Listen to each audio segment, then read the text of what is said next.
ਸਾਰੇ ਵੇਖਣ ਵਾਲੇ ਸੁਣਨ ਵਾਲੇ ਭੈਣ ਭਰਾਵਾਂ ਨੂੰ ਬਹੁਤ-ਬਹੁਤ ਸਲਾਮ। ਮੈਂ ਬਾਬੂ ਦਾਊਦ ਬਖਸ਼ੀ ਅੱਜ ਇੱਕ ਨਵੀਂ ਵੀਡੀਓ ਦੇ ਨਾਲ ਤੁਹਾਡੇ ਸਾਹਮਣੇ ਹਾਜ਼ਰ ਹੋਇਆ ਔਰ ਅੱਜ ਮੇਰੇ ਨਾਲ ਇੱਕ ਐਸਾ ਕਿਰਦਾਰ ਹੈ ਜਿਹੜਾ ਬਹੁਤ ਹੀ ਫੇਮਸ ਹੈ।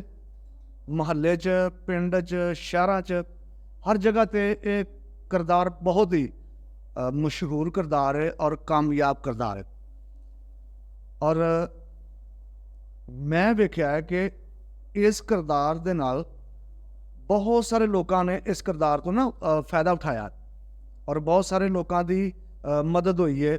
ਬਹੁਤ ਸਾਰੇ ਲੋਕਾਂ ਦੇ ਕਾਰੋਬਾਰ ਚੱਲੇ ਨੇ, ਬਹੁਤ ਸਾਰੇ ਲੋਕਾਂ ਨੇ ਘਰ ਬਣਾ ਲਏ, ਬਹੁਤ ਸਾਰੇ ਲੋਕਾਂ ਨੇ ਆਪਣੇ ਬੱਚਿਆਂ ਦੇ ਵਿਆਹ ਸ਼ਾਦੀਆਂ ਕਰ ਲਈਆਂ। ਔਰ ਇੱਕ ਐਸਾ ਵੀ ਕਿਰਦਾਰ ਹੈ, ਫਨੀ ਵੀ ਬਹੁਤ ਹੈ ਅਤੇ ਕਾਰਾਮਦ ਵੀ ਬਹੁਤ ਹੈ। ਔਰ ਫਿਰ ਸਾਰੇ ਸ਼ਹਿਰ, ਸਾਰੇ ਮੁਹੱਲੇ ਦੀਆਂ, ਪਿੰਡ ਦੀਆਂ ਨਾ ਖਬਰਾਂ ਰੱਖਣ ਵਾਲਾ ਇੱਕ ਬੜਾ ਵੱਡਾ ਸਟੋਰ ਹੈ। ਇੱਕ ਗੱਲ ਹੋਰ ਕਰਨ ਵਾਲੀ ਕਿ ਅਗਰ ਤੁਹਾਨੂੰ ਇਹ ਕਿਰਦਾਰ ਪਸੰਦ ਆਏ, ਵੀਡੀਓ ਅੱਛੀ ਲੱਗੇ ਤਾਂ ਜ਼ਰੂਰ ਇਹਨੂੰ ਲਾਈਕ ਅਤੇ ਸ਼ੇਅਰ ਕਰਿਓ ਅਤੇ ਸਾਡੇ ਚੈਨਲ ਨੂੰ ਵੀ ਜ਼ਰੂਰ ਸਬਸਕ੍ਰਾਈਬ ਕਰਿਓ। ਅਤੇ ਆਓ ਚੱਲਦੇ ਹਾਂ ਫਿਰ ਗੱਲਬਾਤ ਕਰ। ਆਮਾ ਕੀ ਹਾਲ ਹੈ ਤੇਰਾ? ਠੀਕ ਠਾਕ ਹੋ? ਬੜੀ ਗੱਲ ਸੁਣਾਈ ਆ ਬੜੀ। ਕੀ ਤੈਨੂੰ ਨਾਮਾ ਨਜ਼ਰ ਆਉਂਦਾ ਗਿਆ? ਮੈਨੂੰ ਤਾਂ ਲੱਗਦਾ ਤੇਰੀ ਨਜ਼ੀਰ ਦਾ ਮਸਲਾ ਹੈ। ਉਹ ਸੋਰੀ ਅੱਛਾ ਚੱਲ ਤੂੰ ਆਪ ਹੀ ਦੱਸ ਫਿਰ ਤੈਨੂੰ ਕੀ ਆਖਾਂ। ਹੋਰ ਤੈਨੂੰ ਕੋ ਪਤਾ ਹੀ ਨਹੀਂ ਕੀ ਆਖਾਂ।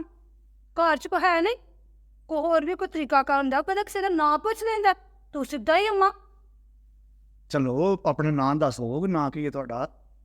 ਮੇਰਾ ਨਾਮ ਹੈ ਰੱਖੀ, ਲੇਕਿਨ ਮੰਨੇ ਵਾਲੇ ਪਿਆਰ 'ਚ ਮੈਨੂੰ ਕਹਿੰਦੇ ਨੇ ਚਾਚੀ ਰੱਖੀ। ਫਿਰ ਹੁਣ ਚਾਚੀ ਰੱਖੀ ਤੁਹਾਨੂੰ ਆਖਾਂ? ਲੈ ਹੁਣ ਸਾਰੇ ਕਹਿੰਦੇ ਤੇ ਤੂੰ ਵੀ ਕਹਿ। ਚਲੋ ਠੀਕ ਹੈ।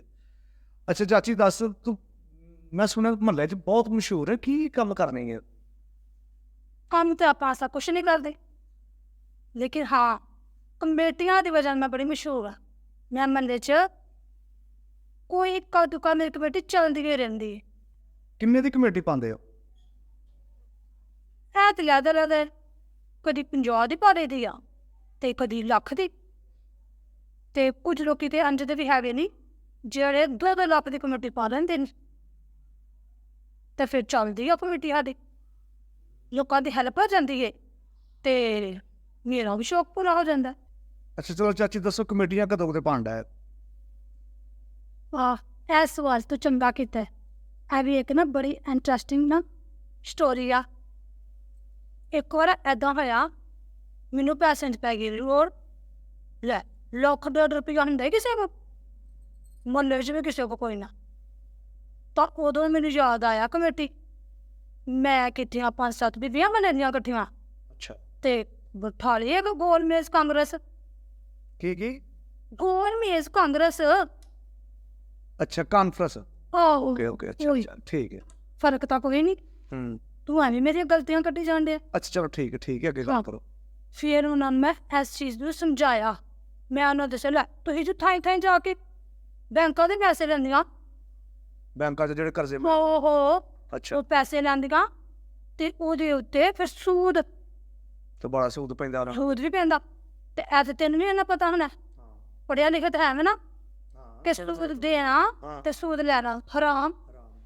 ਮੈਂ ਫਿਰ ਬੜੇ ਪਿਆਰ ਨਾਲ ਸਾਰਿਆਂ ਨੂੰ ਸਮਝਾਇਆ ਕਿ ਭਾਈ ਵੇਖੋ, ਇੱਕ ਤਾਂ ਤੁਹਾਨੂੰ ਜਗ੍ਹਾ ਜਾ ਕੇ ਫਾਰਮ ਫਿਲ ਕਰਨੇ, ਫਿਰ ਤੁਸੀਂ ਕਿਤੇ ਜਾ ਕੇ ਕਰ ਦਿਓ ਤੇ ਫਿਰ ਕਿਤੇ ਪੈਸੇ ਮਿਲਦੇ ਨੇ, ਫਿਰ ਤੁਸੀਂ ਉੱਤੇ ਕਿਸ਼ਤਾਂ ਵਾਧੂ ਦੇਣੀਆਂ। ਲੈ ਪੈ ਕੋ ਤਰੀਕੇ ਪੈਸੇ ਐਵੇਂ ਹੁੰਦੇ ਨੇ ਕਿ 2 ਕਿਸ਼ਤਾਂ ਉਹਨਾਂ ਨੂੰ ਵਾਧੂ ਦੇਵੋ।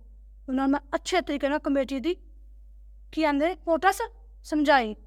ਠੀਕ ਹਾਂ ਉਹ ਸਮਝਾਈ। ਪੋਟਸ ਹਾਂ ਉਹ ਸਮਝਾਇਆ ਮੈਨੂੰ। ਮੈਂ ਕਿਹਾ ਵੇਖੋ ਮੇਰੀ ਭੈਣ ਨੂੰ ਜ਼ਰਾ ਧਿਆਨ ਨਾਲ, ਇੱਥੇ ਤੁਸੀਂ ਜਿਹੜੇ ਪੈਸੇ ਦੇਣੇ ਨੇ ਉਹ ਵੇਖ ਲਓ ਕਿਹਨੂੰ ਕਿਤੇ ਜ਼ਰੂਰਤ ਹੈ। ਉਸ ਮਹੀਨੇ ਵਾਰੀ ਅਸੀਂ ਤੈਨੂੰ ਪੈਸੇ ਦੇ ਜਾਵਾਂਗੇ, ਉਹ ਸਾਰੇ ਇਕੱਠੇ ਕਰੋ ਤੇ ਨਾ ਤੁਸੀਂ ਸੂਦ ਲਵੋ ਤੇ ਨਾ ਦਵੋ, ਨਾ ਹਰਾਮ ਖਾਵੋ ਤੇ ਨਾ ਕਿਸੇ ਨੂੰ ਖਾਣ ਦਿਓ। ਤੇ ਇਸੇ ਤਰ੍ਹਾਂ ਮੇਰੀ ਕਮੇਟੀ ਸ਼ੁਰੂ ਹੋਈ ਤੇ ਉਹ ਪਹਿਲੀ ਕਮੇਟੀ ਲਈ ਮੇਰੀ ਹੋ ਗਈ ਸਾਰੀ ਲੋੜਾਂ ਪੂਰੀਆਂ। ਤਾਂ ਫਿਰ ਆਸਤਾ ਸਾਰਿਆਂ ਨੂੰ ਮੈਂ ਦਿੱਤੀ। ਇਹ ਤੇ ਚਾਚੀ ਤੇ ਬੜਾ ਚੰਗਾ ਕੰਮ ਸ਼ੁਰੂ ਕੀਤਾ। ਤਾਂ ਹੋਰ ਕੀ, ਲੈ ਮੈਂ ਕੰਮ ਕਮੰਦਾ ਕੀਤਾ ਹੀ ਨਹੀਂ ਅੱਜ ਤੱਕ। ਕੰਮ ਮੇਰੇ ਸਾਰੇ ਬੜੇ ਚੰਗੇ ਨੇ, ਤੂੰ ਪਤਾ ਨਹੀਂ ਕਿਸੇ ਸੁਣਿਆ ਕਿ ਨਹੀਂ ਮੇਰੇ ਬਾਰੇ। ਨਹੀਂ ਮੈਂ ਸੁਣਿਆ ਬਹੁਤ ਮਸ਼ਹੂਰ ਹੈ ਚਾਚੀ ਦਾ ਕੰਮ ਮੇਰੇ ਬੜੇ ਚੰਗੇ ਨਹੀਂ ਸਾਰੇ। ਅੱਛਾ ਚਾਚੀ, ਕਮੇਟੀ ਪਾਉਣ ਦਾ ਫਾਇਦਾ ਕੀ ਹੁੰਦਾ ਹੈ? ਹੁਣੇ ਤੇ ਤੈਨੂੰ ਮੈਂ ਦੱਸਿਆ ਕਿ ਕਮੇਟੀ ਪਾਉਣ ਦਾ ਕਿੰਨਾ ਫਾਇਦਾ, ਕਿ ਮੇਰੀ ਕਿੰਨੀ ਲੋੜ ਪੂਰੀ ਹੋਈ। ਅੱਛਾ ਪਹਿਲਾਂ ਤੂੰ ਮੈਨੂੰ ਇਹ ਦੱਸ, ਗੱਲ ਲੜਨੀ ਕਿਉਂ ਹੈ? ਲੜਦੀ ਨਹੀਂ ਭੈਣ, ਵੀਡੀਓ ਬਣਾਉਂਦਾ ਆ, ਸਾਰੀ ਦੁਨੀਆ ਨੇ ਵੇਖਣਾ ਹੈ।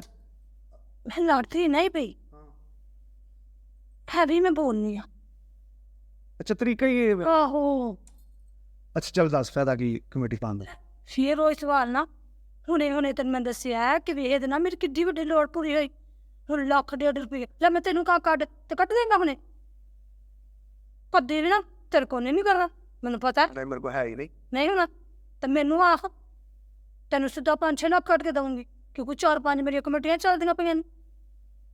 ਹੈ ਫਾਇਦਾ ਹੀ, ਇੱਕ ਟਾਈਮ ਵਿੱਚ ਕਿੰਨਿਆਂ ਦੀਆਂ ਲੋੜਾਂ ਪੂਰੀਆਂ ਹੁੰਦੀਆਂ ਨੇ, ਤੇ ਬੜੇ ਆਰਾਮ ਨਾਲ, ਨਾ ਕੋਈ ਲੜਾਈ, ਨਾ ਕੋਈ ਝਗੜਾ, ਨਾ ਕੋਈ ਗੱਲ, ਨਾ ਕੋਈ ਬਾਤ, ਬੜੇ ਆਰਾਮ ਨਾਲ ਦੇਈ ਜਾਂਦੇ। ਜਿਹਨੂੰ ਜਿਹਦੀ ਲੋੜ, ਜਿੰਨੀ ਜ਼ਰੂਰਤ ਉਹ ਲੈ ਜਾਂਦਾ ਮੇਰੇ ਕੋਲ। ਖਾਲੀ ਆ ਨਹੀਂ ਆ ਕਿ ਜਿਹਦੀ ਕਮੇਟੀ ਹੈ, ਨਹੀਂ, ਜਦੋਂ ਕਮੇਟੀ ਅਜੇ ਤੱਕ ਨਹੀਂ ਨਿਕਲੀ, ਕੋਈ ਮਹੀਨੇ 'ਚ 100 ਕਿਸੇ ਨੂੰ 10-20 ਹਜ਼ਾਰ ਦੀ ਰੁਪਈਏ ਦੀ ਜ਼ਰੂਰਤ ਪੈ ਜਾਏ, ਲੈ ਉਸੇ ਟਾਈਮ ਚਾਚੀ ਕੱਢ ਕੇ ਦੇ ਦਿੰਦੀ ਆ। 2-4 ਦਿਨਾਂ ਬਾਅਦ ਕਿਸੇ ਕੋ ਵਾਪਸ ਹੀ ਕਰ ਦੇਣਾ। ਚਾਚੀ ਫਿਰ ਵੀ ਬਹੁਤ ਕਮਾਲ। ਐਵੇਂ ਲੋਕੀ ਤੇ ਨਹੀਂ ਮੈਨੂੰ ਪਸੰਦ ਕਰਦੇ, ਪੂਰੇ ਮਹੱਲੇ 'ਚ ਬੜੀ ਮਸ਼ਹੂਰ। ਅੱਛਾ ਚਾਚੀ ਦੱਸ, ਕਮੇਟੀ ਕਿਸ ਤਰ੍ਹਾਂ ਕੱਢਣੀ ਹੈ? ਨੰਬਰ ਲਾਣੀ ਹੈ ਜਾਂ ਬੋਲੀ ਵਾਲੀ ਕਮੇਟੀ ਪਾਣੀ ਹੈ? ਨਾ, ਆਪਣਾ ਅਸੂਲ ਹੈ, ਨੰਬਰ ਲਾ ਕੇ। ਬੋਲੀ ਵਾਲੇ ਤਾਂ ਬੜੇ ਤਮਾਸ਼ੇ ਲੱਗ ਜਾਂਦੇ ਨੇ, ਨੰਬਰ ਸਭ ਦੇ ਲਾ ਦਿੰਦੇ ਆ ਬੜੇ ਆਰਾਮ ਨਾਲ। ਸਾਰਿਆਂ ਨੂੰ ਪਤਾ ਲੈ ਕਿਹੜੇ ਮਹੀਨੇ ਉਹਦੀ ਕਮੇਟੀ ਆ, ਕਿਹੜੇ ਮਹੀਨੇ ਉਹਦੀ ਆ, ਜਾਂ ਕਿਹਨੂੰ ਮਿਲਣੀ ਆ।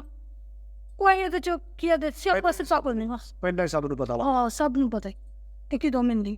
ਤੇ ਜੇ ਕੋਈ ਜ਼ਿਆਦਾ ਜ਼ਰੂਰਤਮੰਦ ਹੋਵੇ ਤੇ ਉਹਦਾ ਨੰਬਰ ਆਖਰੀ ਹੋਵੇ ਤੇ ਫਿਰ ਕੀ ਕਰਨੀ ਹੈ? ਇਹਦੇ 'ਚ ਕੋਈ ਮਸਲਾ ਨਹੀਂ ਹੈ।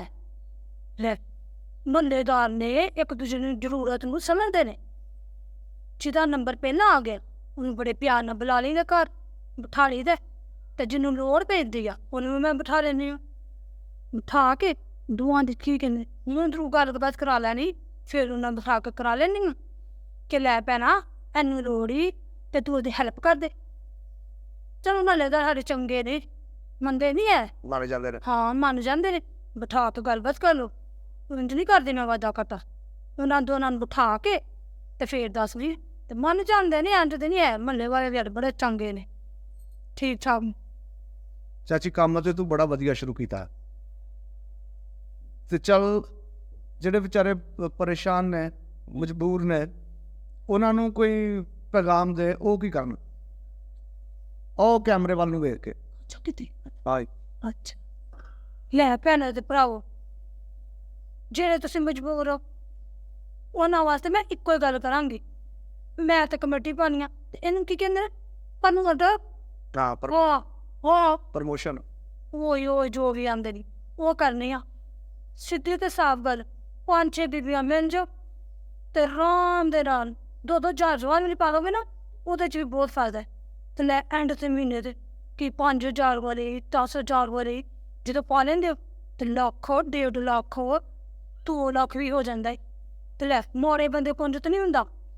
ਤੇ ਇੰਝ ਤੁਹਾਡੀ ਜ਼ਰੂਰਤ, ਕੋਈ ਵਿਆਹ ਸ਼ਾਦੀ, ਕੋਈ ਮੰਗਣੀਆਂ ਜਾਂ ਕੀ ਵੀ ਰੱਖ ਲੈਂਦੇ ਹੋ ਤੁਸੀਂ ਲੋਕ। ਇਹਦੇ ਨਾਲ ਆਸਾਨੀ ਨਾਲ ਹੋ ਜਾਂਦਾ ਜੀ, ਤਾਂ ਕਿਸੇ ਕੋ ਕੋਈ ਮੰਗਣ ਦੀ ਲੋੜ ਵੀ ਨਹੀਂ ਪੈਂਦੀ। ਆਪਣਾ ਪੈਸਾ ਤੇ ਦਵੋ ਉਹਨੂੰ। ਹਾਂਜੀ